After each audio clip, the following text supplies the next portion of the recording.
vai entrar com vocês nessa terra que mana leite e mel.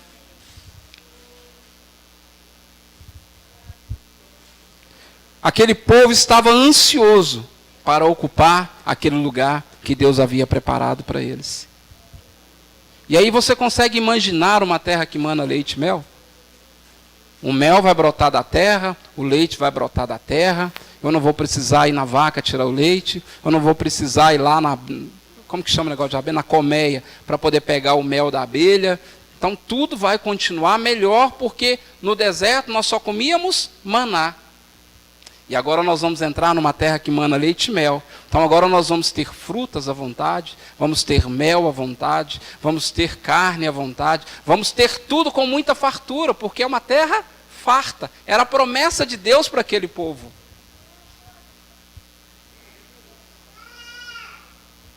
Se nós voltarmos lá em Gênesis, depois do pecado de Adão, da desobediência, o que Deus fala para o homem?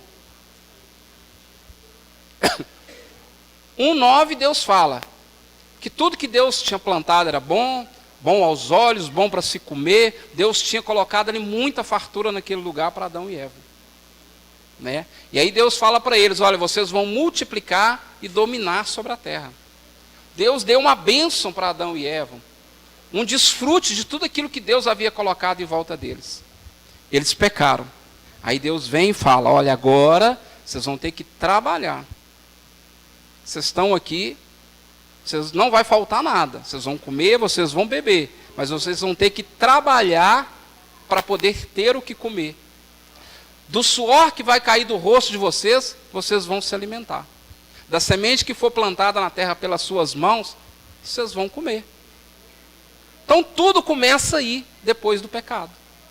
Então o homem começa a ter que trabalhar, e muito, para ter o alimento, para ter o cumprimento dos seus compromissos diários, a troca de um alimento pelo outro, as dívidas a serem pagas. Então ali começa uma promessa de Deus para a vida do homem. Mas quando nós vamos para o povo de Israel no deserto, nós vemos um momento em que Deus quer fazer uma transição com aquela nação, trazer aquela nação de volta ao propósito original que Deus tinha para o homem. Para que o homem pudesse entender que a terra é o lugar aonde ele está para desfrutar. Mas o homem vai se perdendo. E mais uma vez, depois do deserto, o homem se perde de novo. E Deus fala lá quando essa transição está sendo feita. Em Esdras, Deuteronômio 30, não está ligado, né? Deuteronômio 30. Quando Deus chama o povo ali na beira do Jordão e começa a falar com o povo.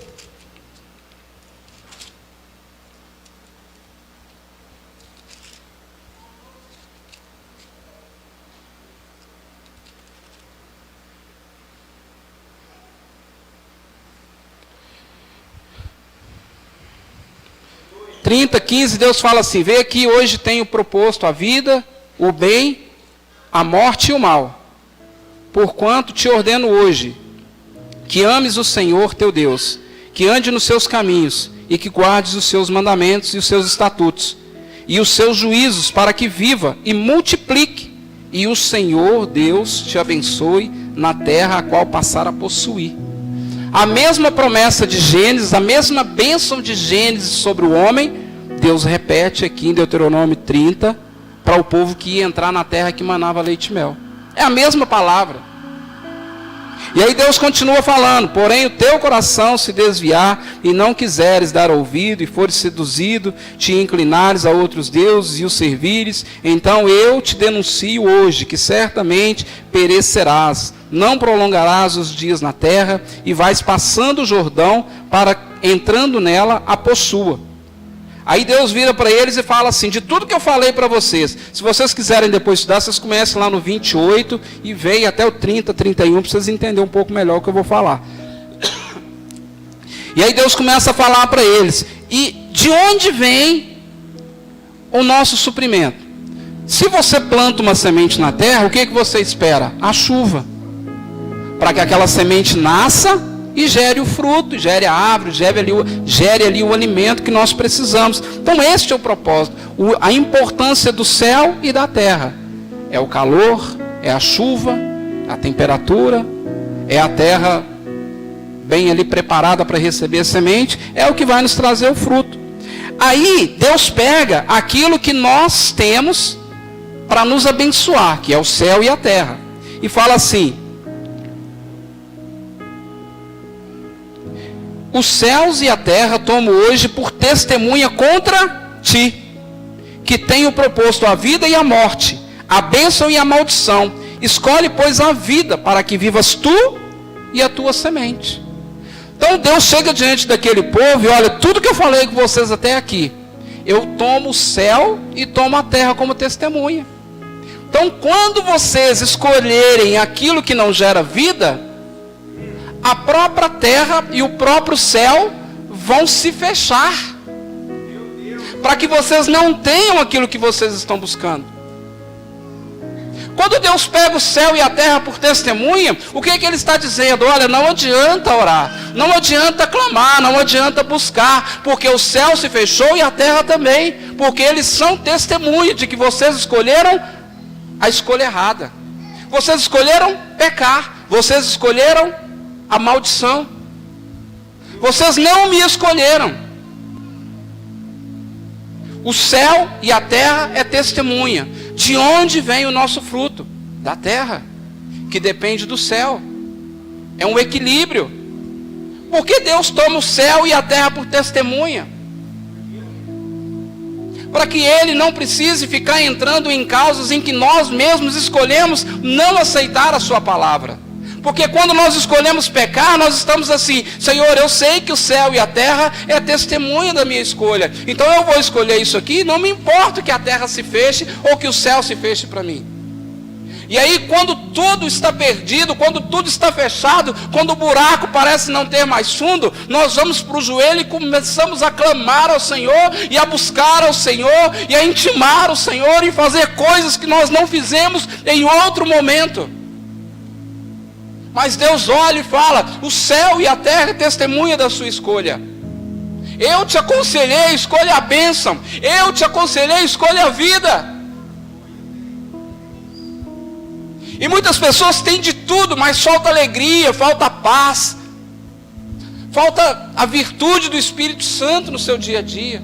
Muitas pessoas estão vazias, fracas, não têm domínio sobre a sua própria vida, sobre as suas emoções, são dominadas por cativeiros que eles construíram pelas escolhas que fizeram, e querem colocar Deus no meio de uma coisa que ele já sabia que ele não podia fazer.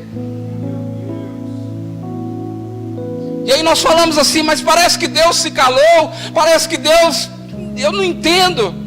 E nós muitas das vezes começamos até a duvidar que Deus existe. Começamos até a duvidar que realmente existe um Deus que trabalha em nosso favor, mas a verdade é que as nossas escolhas fizeram com que o céu se fechasse para nós, fizesse com que a terra não desse o fruto para a nossa semente.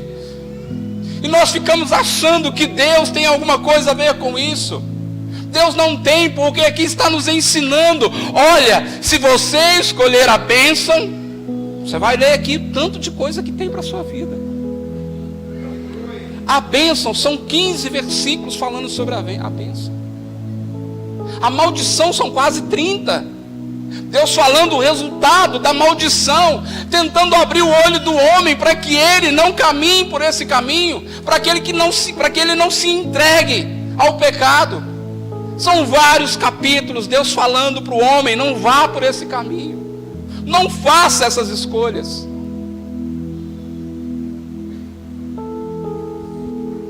O propósito de Deus é que o homem viva debaixo da palavra que Ele liberou. É difícil, mas você tem uma palavra. É difícil, mas você tem uma promessa. É difícil, mas é para todo mundo está no mesmo barco. Todos nós precisamos renunciar, todos nós precisamos fechar os nossos olhos e seguir em direção ao alvo que nos foi colocado: Cristo Jesus.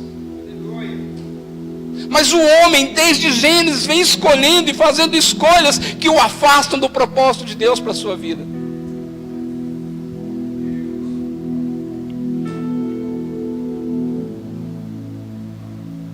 Mas o propósito de Deus para o homem é que ele se aproxime, é que ele venha. E a palavra de Deus é que nos direciona a conhecer este Deus e o caminho que ele traçou para nós. E aqui Deus continua falando a partir do 9. E deu-lhes ordem Moisés, dizendo: ao fim de cada 7 anos, no tempo determinado do ano da remissão, na festa dos tabernáculos, quando o tempo Israel comparecer perante o Senhor Deus, no lugar que ele escolher, lerás esta lei diante de todo o Israel, aos seus ouvidos. Ajunta o povo, homens, mulheres, meninos e os teus estrangeiros que estão dentro das tuas portas, para que ouçam e aprendam e temam ao Senhor vosso Deus, e tenham cuidado de fazer todas as palavras dessa lei, e que os seus filhos que não souberem ouçam e aprendam a temer o Senhor, o vosso Deus, todos os dias que viverdes sobre a terra, e que ides passando o Jordão para possuí-la. Aqui Deus pega aquele povo e fala assim: olha, vocês agora vão entrar neste lugar, e a cada 7 anos vocês vão fazer uma festa. Esta festa vai se chamar Festa dos Tabernáculos. Esta festa era um dia em que o povo celebrava a semente que nascia. O povo tinha que sair das suas casas em Israel, porque a partir do momento que eles ocupassem Canaã, eles iam ter casas de cimento, casas de pedra, casas físicas, onde eles podiam se esconder do vento, da chuva, das tempestades. Não era mais cabana que quando o vento assoprava, eles precisavam da misericórdia de Deus sobre eles ali o tempo todo. E eles falavam: meu Deus, se Deus tirar essa coluna de fogo, se Deus tirar essa nuvem, o que vai ser das nossas cabanas? Nós não vamos sobreviver a esse deserto. Agora não, eles iam ter casas construídas de pedra. Tudo pela misericórdia, mas aos olhos humanos é mais seguro. Aos olhos humanos é mais aconchegante. É a mesma coisa de você ficar numa tenda numa tempestade e ficar dentro da sua casa na tempestade. Você vai se sentir mais seguro. Mas se você estiver dentro de uma cabana, você vai começar a clamar ao Senhor para que te livre daquela tempestade. Então esse era o intuito da festa dos tabernáculos. A cada 7 anos. Por isso que eu gosto de 7. Se Deus permitir, domingo de manhã, vou falar um pouco sobre os 7 anos. Mas a cada 7 anos, Deus estabeleceu um período e um tempo para que ele fosse lembrado pelo povo. Do tempo em que eles estavam no deserto, e Deus trazia o suprimento ali onde eles estavam. Agora que eles estavam em Canaã, eles precisavam ir com a enxada, cavar o buraco, pegar a semente, colocar, jogar um pouquinho de água, orar para que a chuva viesse no tempo certo, para que aquela semente pudesse nascer e eles tivessem aquilo que comer. Mudou agora todo o plano. Mas não era uma terra que manava leite e mel, não era um palácio, não era um oásis, não era um lugar preparado por Deus. Mas agora eu preciso fazer tudo, porque agora você está de volta à palavra. Você está de volta ao que Deus estabeleceu no livro de Gênesis. O propósito de Deus é que o homem sempre recomece depois das suas dificuldades. O propósito de Deus é que todas as vezes em que o homem cair na sua fraqueza, o homem possa recomeçar dentro do plano que Deus nunca deixou parar na vida do homem. Deus aqui dá para o homem mais uma oportunidade de recomeçar. E agora eles estão naquela terra. E o que eles precisavam fazer era contar para os filhos aquilo que Deus havia feito lá no Egito. O que eles precisavam fazer era contar para os filhos aquilo que Deus havia feito no deserto. Como Deus preparou tudo para aquele povo. Como que Deus cuidou daquele povo. O propósito de Deus era que a cada 7 anos, a geração que nasceu e que chegou aos 7 anos de idade, que aqueles que estavam com 7 anos de idade começassem a construir na mente deles quem era este Deus maravilhoso. Começasse a ficar impregnado na mente dos filhos quem era o Senhor Todo-Poderoso, Criador dos céus e da terra. era que os filhos conhecessem que Deus era um Deus que habitava dentro de Israel, como o rei Ciro disse aqui no livro de Esdras. O Deus que habita em Israel, o Deus que habita em Jerusalém, voltem e construam um templo desse Deus, porque foi Ele quem me deu todas as nações. Aqui Ciro começa a reconhecer quem é o Deus de Israel. Um homem que estava dominando aquela nação debaixo de um cativeiro, reconhece que o Deus de Israel deu a ele todas aquelas nações. Mas o plano de Deus era que todas as nações pertencessem a Israel. Israel não entendia, Israel não acreditava. E essa palavra, irmãos, ela vem perdurando por anos e por anos, para que o povo se lembrasse desse Deus maravilhoso. E nós muitas das vezes estamos no deserto, nós estamos na luta, nós estamos pagando um preço muito caro por escolhas que nós fizemos e que abriu uma porta e que nós estamos lutando para fechá-la. Mas mesmo assim, em um cativeiro em que nós mesmos abrimos, o Senhor, Ele é misericordioso, sustenta a nossa casa, sustenta a nossa vida, não deixa faltar nada na nossa mesa. O Senhor nos honra mesmo na prova. O que Deus faz com nós quando nós estamos em luta? O que Deus quer que nós enxergamos? Que existe uma coluna de fogo que vai na nossa frente, que existe uma nuvem sobre nós, que existe um maná preparado para todos nós, porque existe uma promessa, uma palavra sobre as nossas vidas.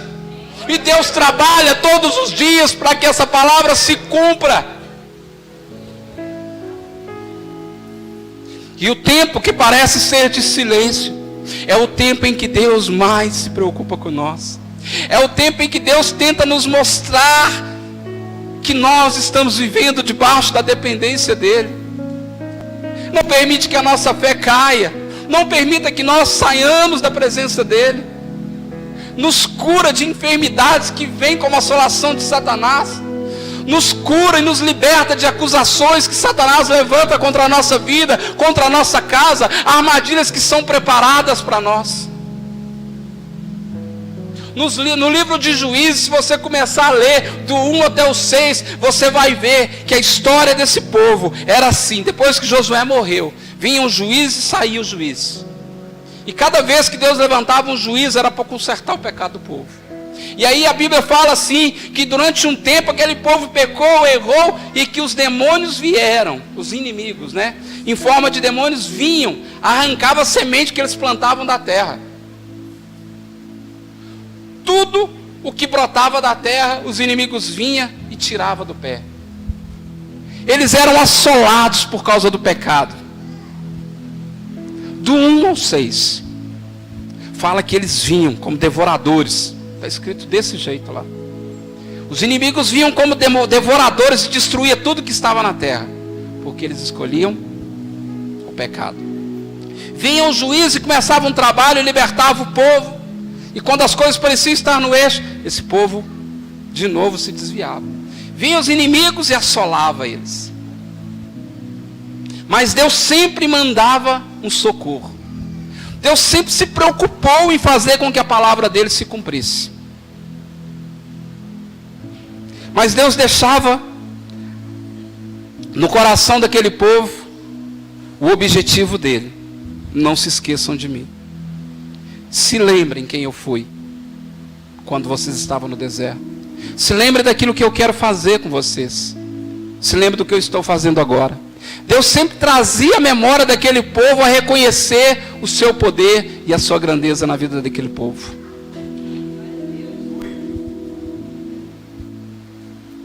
E o povo se perdia.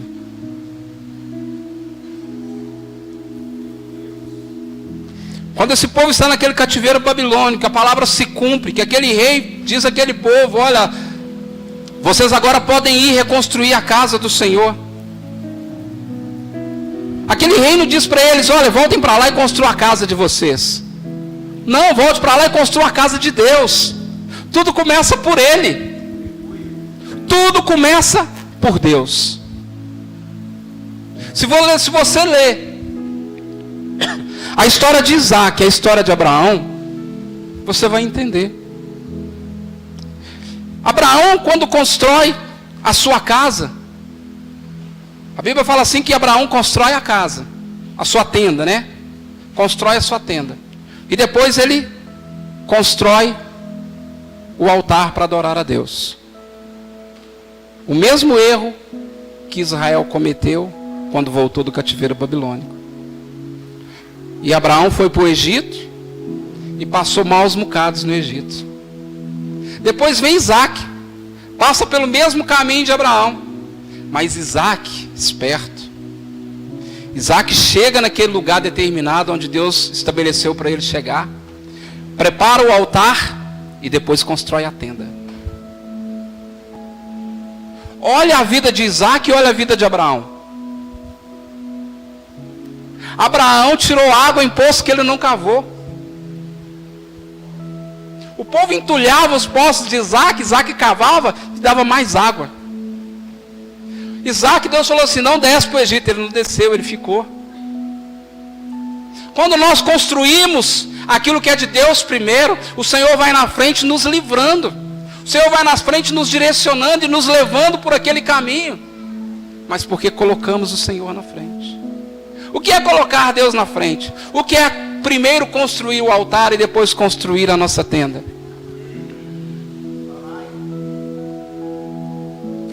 Todos nós aqui temos muitos afazeres. Todos nós, o que eu falo? Vamos respirar, vamos esvaziar, porque todos nós tivemos um dia duro. E o nosso coração está cheio, e a nossa mente está cheia. Só que esse momento é o momento que nós tiramos para adorar a Deus. Nós não podemos pegar esse momento cheio das coisas que nos preocupam, porque a Bíblia fala que dele vem o nosso socorro. Então, se dele vem o nosso socorro, se é ele quem tem suprido as nossas necessidades, nós não podemos deixar que aquilo que nos assombra, aquilo que é embaraço na nossa vida, aquilo que é dificuldade na nossa vida, tome o lugar e o momento que é de Deus. O que será que esse povo, quando estava ali na festa dos tabernáculos, faziam? O que será? Era mais uma festa? Será que ao invés de contar as histórias do que Deus havia feito, será que eles estavam bebendo, se divertindo, contando história, contando uma mentira, passando aquele momento para satisfazer a sua própria carne?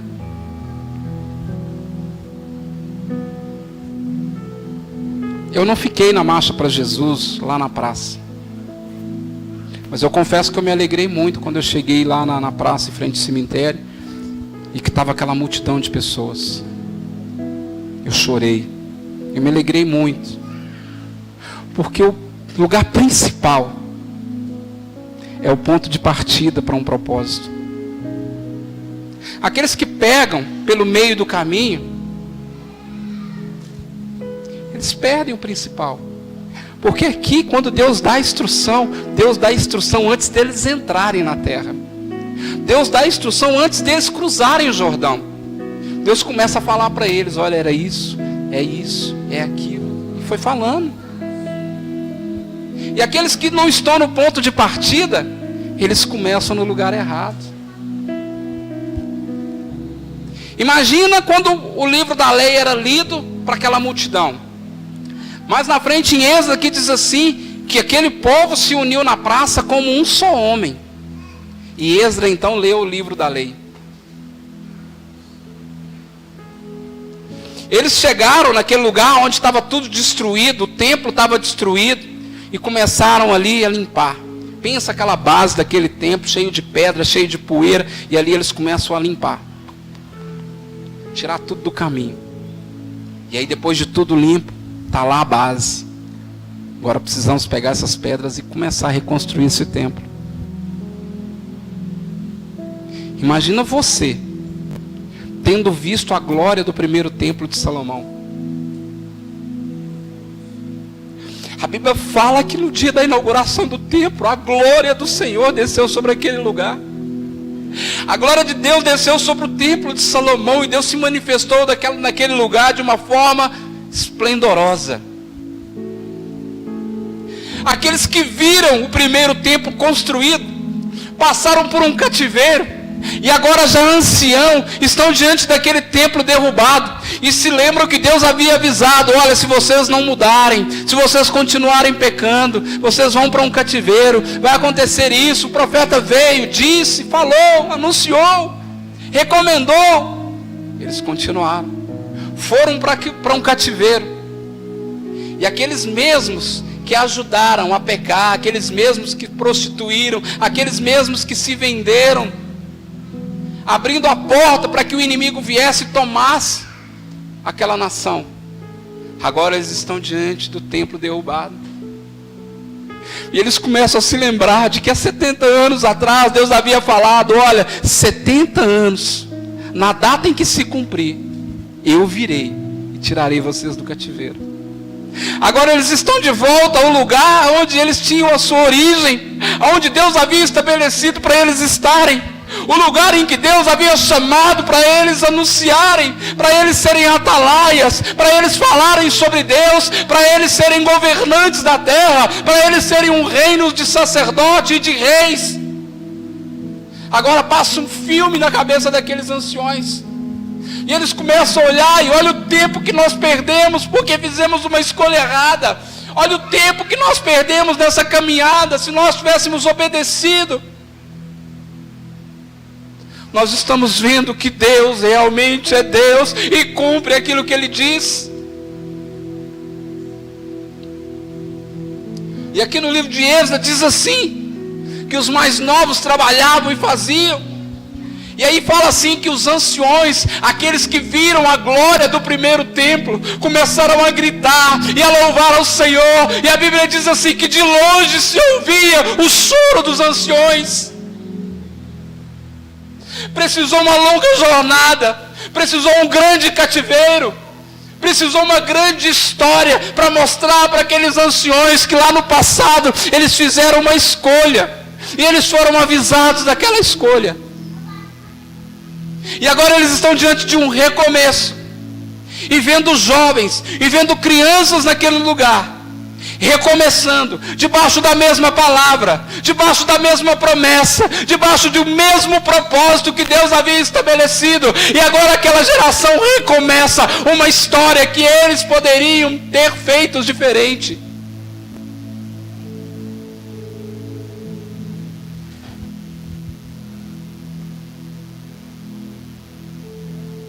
E ainda demora muito tempo, porque aquela geração saiu daquele lugar e foi reconstruir as suas casas, e não o templo do Senhor. Por isso lá na frente Neemias se levanta para poder reconstruir os muros, e para reconstruir as casas, e restabelecer Israel como reino. Porque aquela geração que foi chamada no reino de Ciro para reedificar a casa do Senhor, não colocou o Senhor como primeiro lugar. Continuou errando, continuou falhando. Se sentiu perdido, sem direção, sem ter para onde ir. Olharam e viram aquilo tudo muito difícil, com muita dificuldade.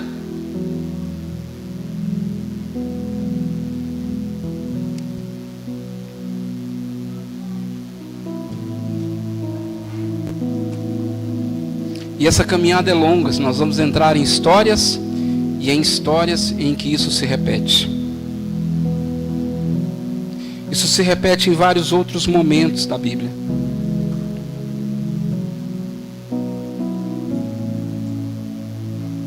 Mas Jesus, Ele é fiel.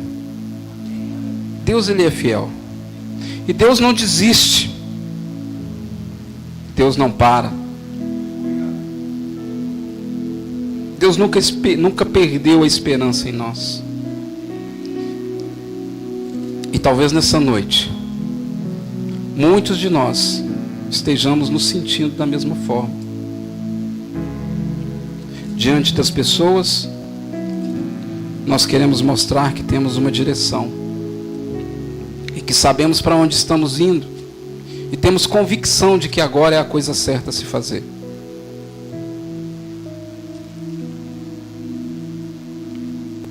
Mas no fundo, dentro do coração, existe uma grande dúvida, um grande ponto de interrogação.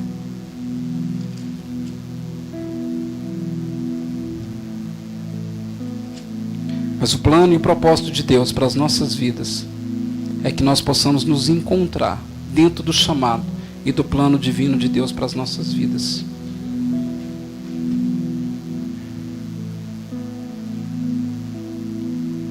Eu não sei como está o seu coração nessa noite. Eu não sei como você está se sentindo nessa noite.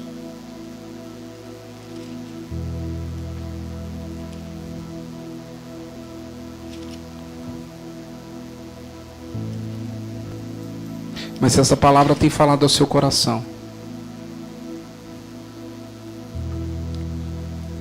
eu quero dizer para você que hoje é o dia em que essa palavra vem para poder trazer divisão nos seus sentimentos, trazer divisão no seu coração. Lucas 12 fala assim que Cristo, ele disse assim: eu vim trazer fogo na terra, e que o meu desejo é que vocês já estivessem queimando. Quando Cristo veio na terra, o objetivo de Cristo era encontrar um povo, uma nação preparada para governar e para receber o Filho de Deus. Mas o povo mais uma vez estava perdido. O povo mais uma vez não sabia para onde ir. O povo mais uma vez não tinha certeza do que fazer. E eu falo por mim, quantas vezes eu me senti perdido, quantas vezes eu me senti em um lugar andando em círculo e não saber para onde ir.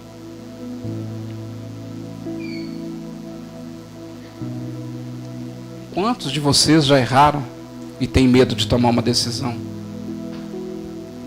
Quantos já arriscaram alguma coisa na vida e hoje têm medo de arriscar de novo? Quantos já perderam e hoje pequenas coisas você morre de medo de perder porque você não sabe se vai ter força para conquistar de novo?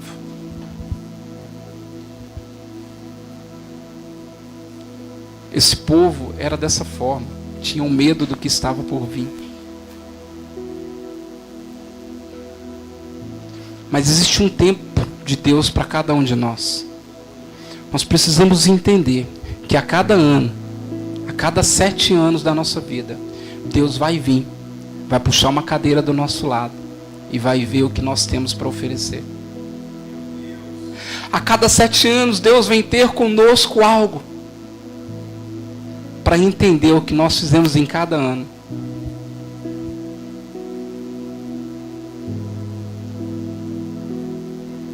Sete anos é a lei da terra, é o ano de descanso da terra, é a terra que faz a nossa semente nascer.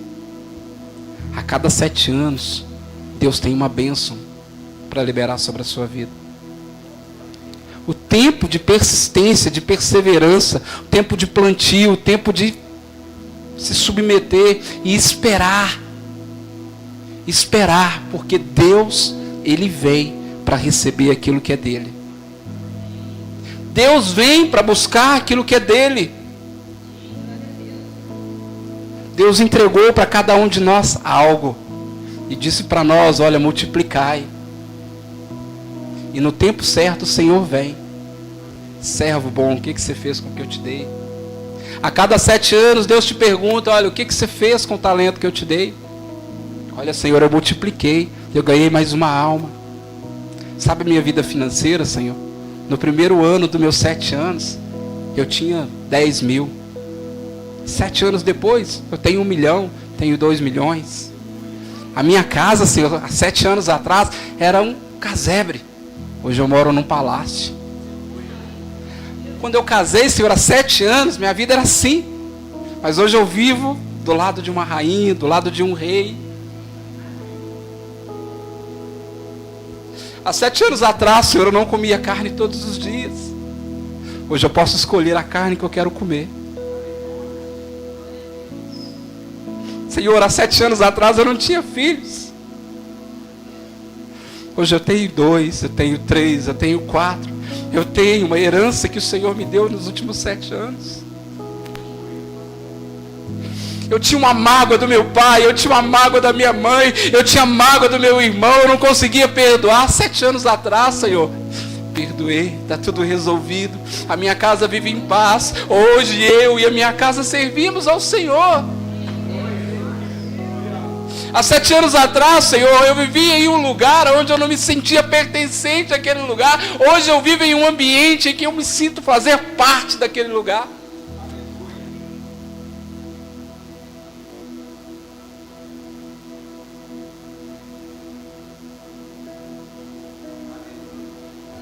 Por isso, Senhor, eu quero celebrar. E eu quero contar para os meus filhos. Se o meu filho tiver 7 anos, eu vou dizer para ele: olha, filho, há 7 anos atrás, papai não imaginava que você estaria aqui, mas o Senhor me deu você como presente. Eu vou contar para o meu filho: olha, eu andava em um carro velho, quebrado, era assim, era assado. Está vendo esse carro novo, filho, que você anda? Há 7 anos, papai, não tinha, mas Deus deu. A nossa condição financeira, filho, não era assim, mas Deus nos últimos 7 anos nos prosperou. Quando eles estiverem com 14, eu vou poder dizer para eles: você lembra, filho, daquilo que papai contou há 7 anos atrás? Olha o que nós conseguimos nesses 7 anos que se passaram.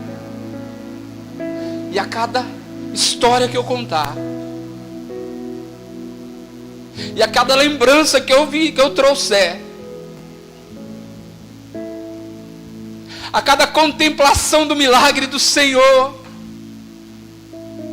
eu vou dizer: filho, ao Senhor seja a honra, ao Senhor seja a glória, ao Senhor, filho, seja a majestade, porque Ele é digno de receber a adoração e a gratidão dos nossos lábios.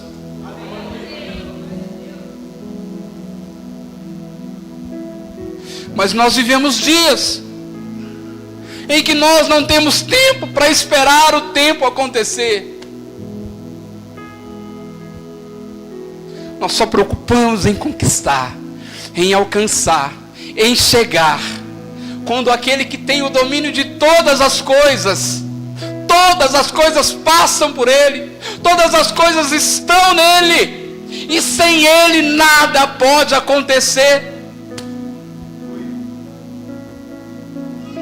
Eu vou em todos os lugares e busco em todos os lugares a solução do meu problema, quando na verdade Ele está aqui dizendo: eu estou aqui. Aquele que tem sede, venha. Aquele que tem fome, venha e coma deste pão. Aquele que não tem alegria, venha se alegrar comigo.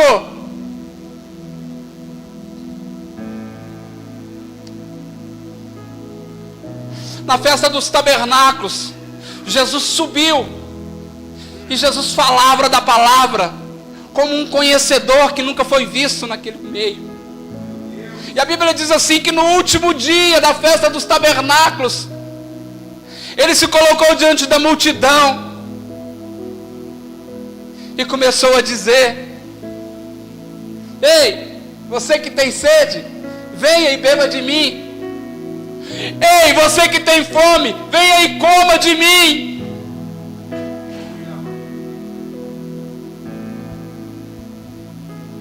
Mas o povo não entendeu.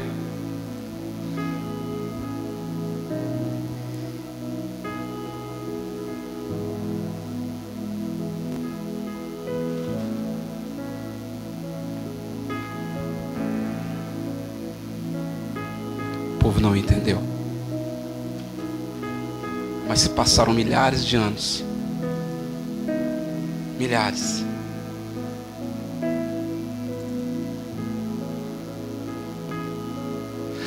Essa palavra se manteve firme.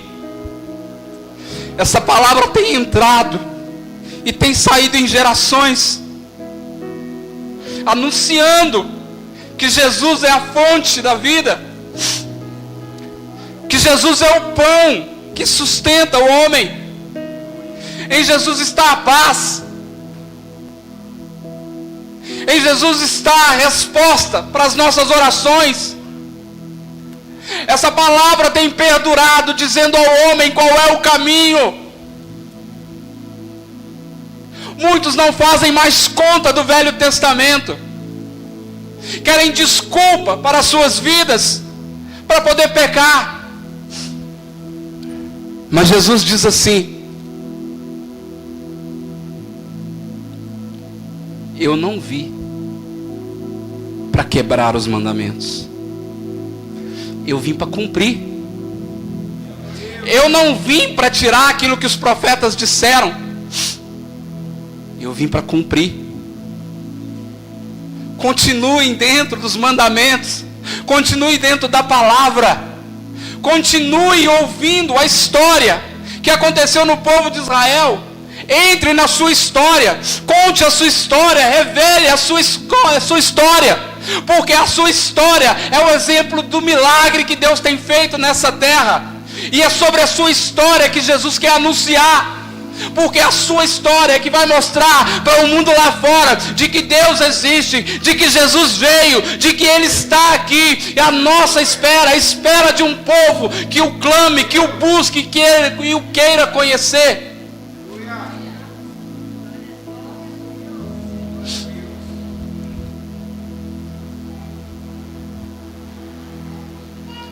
Tempo. Nós precisamos de perseverar por um tempo. Eu não sei qual é a sua dificuldade.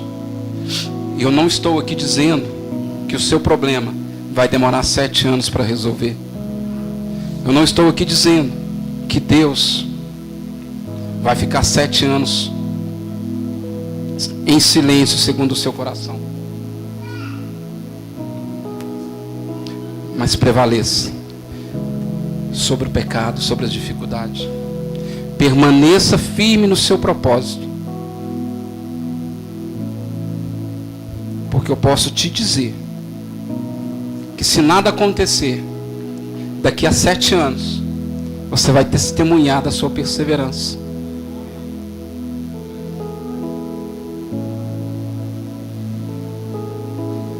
E Deus é o nosso Pai.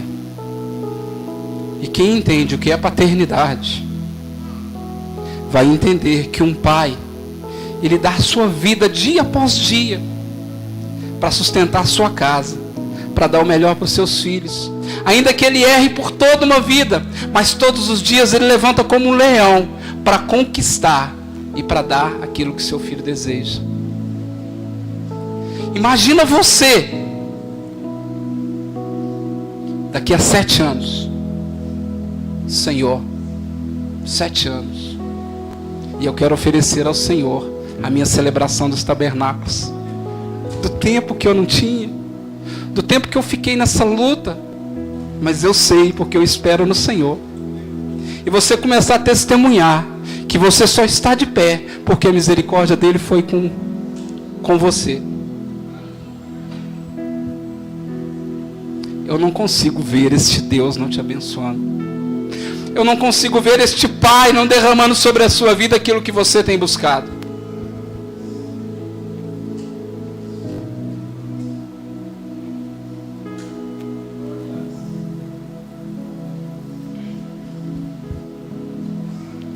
Quanto tempo nós precisamos esperar? Mas eu sei que Cristo, todos os dias, espera a nossa celebração, o nosso reconhecimento, a nossa adoração. Todos os dias nós devemos celebrar a festa dos tabernáculos. Mas Deus continua, a cada 7 anos, abençoando a vida do homem. Pode contar, pastora Sandra. Falei para o pastor Leandro, pode contar, 7 anos. 7 anos. Vocês vão poder vir aqui e contar a história de vocês.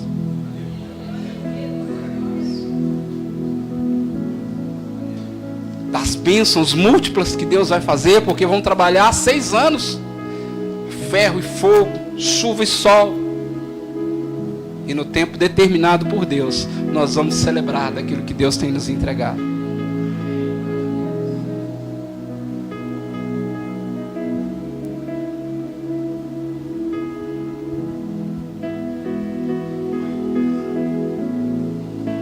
convidar você a ficar de pé no seu lugar.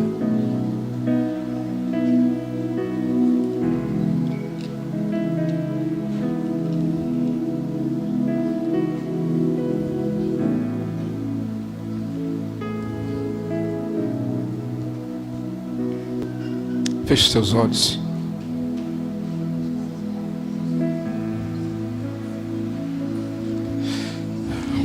Eu não sei aonde você está, em que fase da sua vida, em que tempo você está vivendo. Eu não consigo imaginar o seu coração.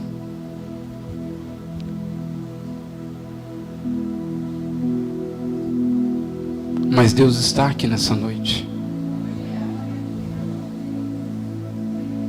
E se você se sente perdido, precisando de uma resposta, precisando de uma visão do caminho, precisando se encontrar, se você precisa preencher algo dentro de você,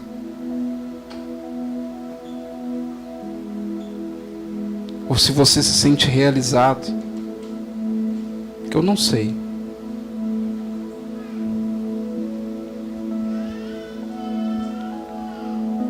Mas se você hoje escolher a bênção, em todos os lugares, em todos os ambientes da sua vida, o Senhor quer começar uma história nova.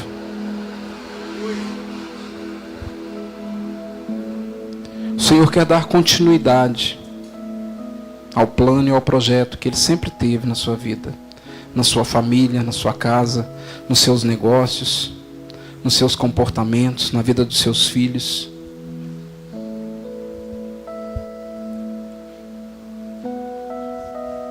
Creia, levante cedo, vá trabalhar, entregue o seu melhor, se dedique ao seu casamento, se dedique à sua casa, e empenhe aquilo que você às vezes nem acha que tem esperança, que não tem o que fazer.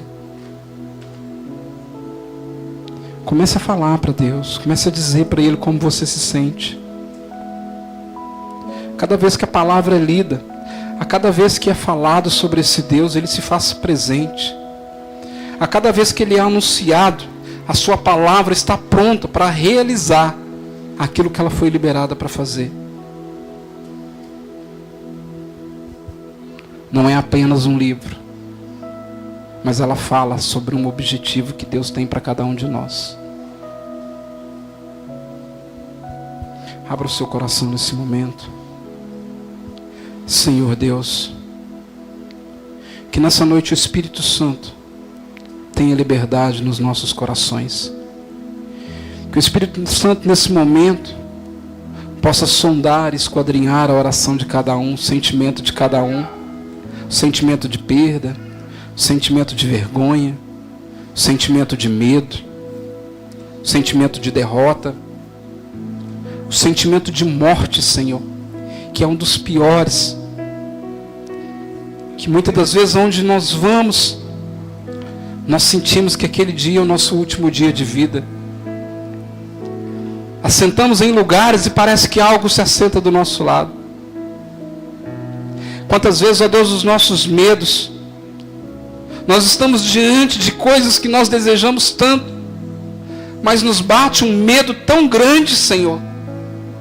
Um medo de que de novo vai dar errado. Um medo que de novo não vai acontecer.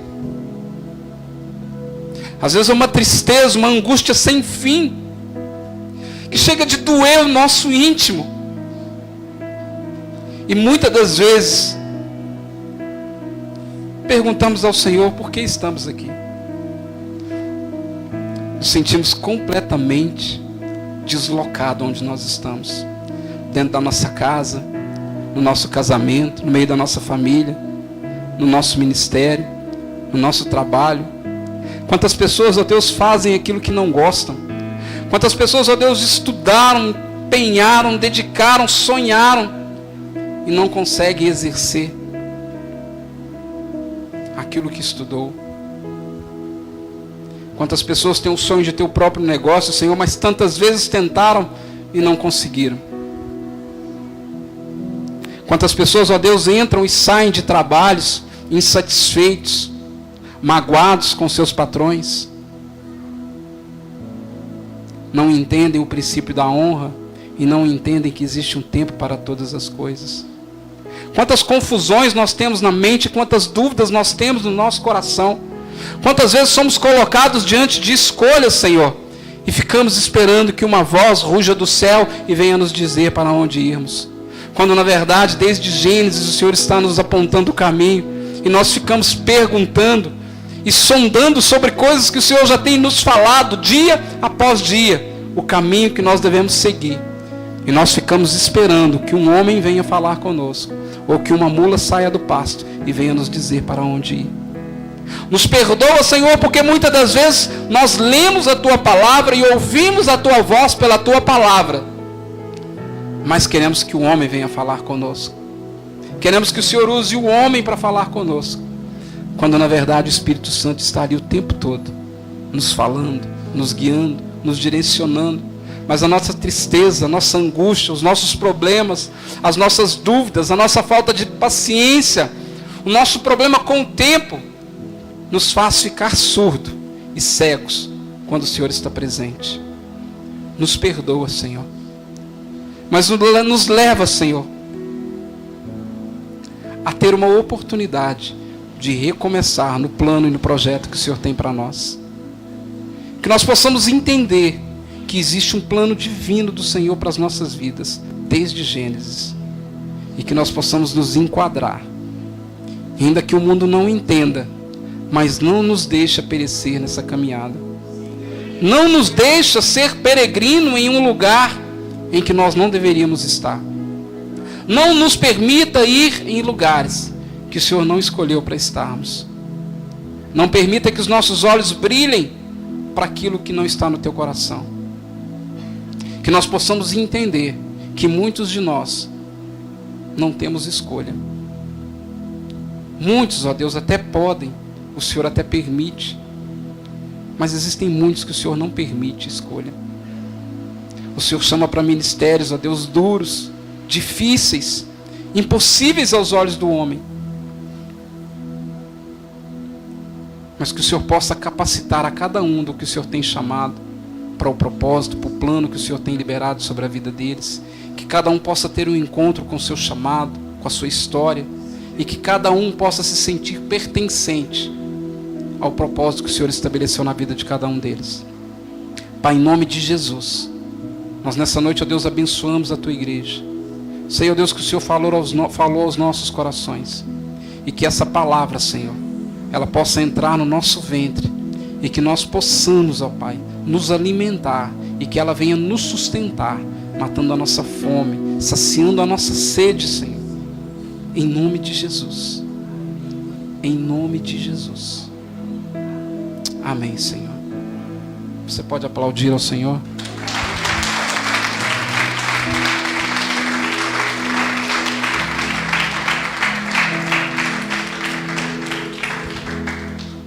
Amém? Que essa palavra possa falar aí no seu coração, na sua alma, como falou no meu. E verdadeiramente, irmãos, eu preguei para mim nessa noite. Nós temos uma grande responsabilidade nessa terra, e nós não podemos fugir dela. Amém? Levante seus braços.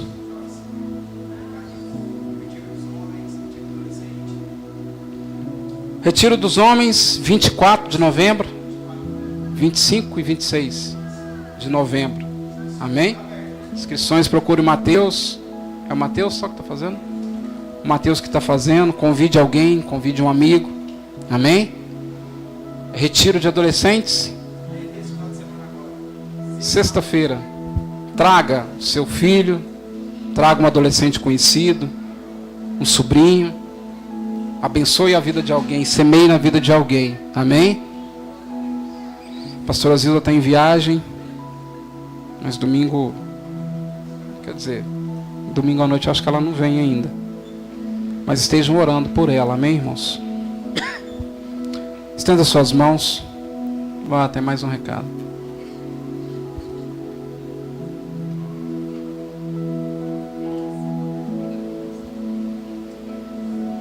Os jovens estão vendendo a camiseta do evento,